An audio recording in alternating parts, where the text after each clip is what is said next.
म्हणले महाराज. उदाहरण सांगतो. तुकोबाराय एकदा जेवायला बसले.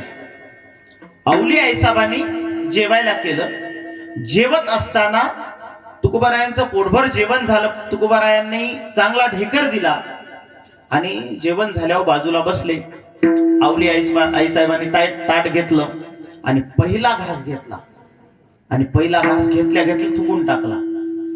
आणि मग तुकोबारायांना विचारलं, तुम्ही कसे जेवलात म्हणले. तुकोबाराय म्हणले, स्वयंपाक कसा झाला होता. छान झाला होता म्हणले, उत्तम झाला होता स्वयंपाक. अवली आई साहेब म्हणल्या की अहो या भाजीमध्ये मी मीठच टाकायचं विसरले की. मीठच नव्हतं भाजीमध्ये, तुम्ही कसं खाल्लं. म्हणले सगळं व्यवस्थित होतं, मला काहीच लागलं नाही. म्हणजे ही अवस्था प्राप्त होते जेव्हा आपण त्या भक्तीच्या आत्यंतिक पात्रतेला जातो ना, त्यावेळेस कशाचंच भान राहत नाही.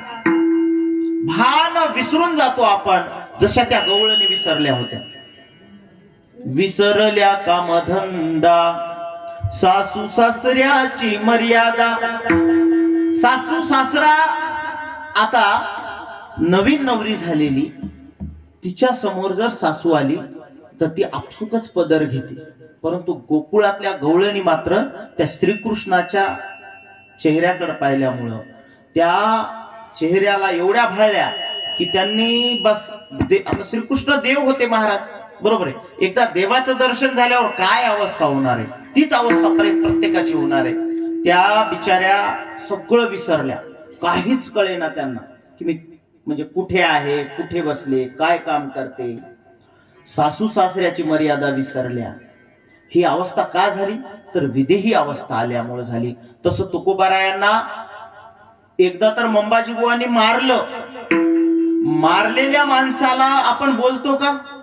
मारणं सोडून द्या हो, नुसतं डोळ्यानं पाहिलं तरी आपल्याला राग येतो, बरोबर आहे की नाही. असे आपण आणि एकीकडे तुकोबाराय की जे विदेही अवस्थेला प्राप्त झाले होते, मंबाजी बुवाने मारलं. मारल्यामुळं त्यांच्या हाताला त्रास झाला असेल असं तुकोबारायांना वाटलं आणि तुकोबाराय त्यांच्या घरी गेले. कशासाठी.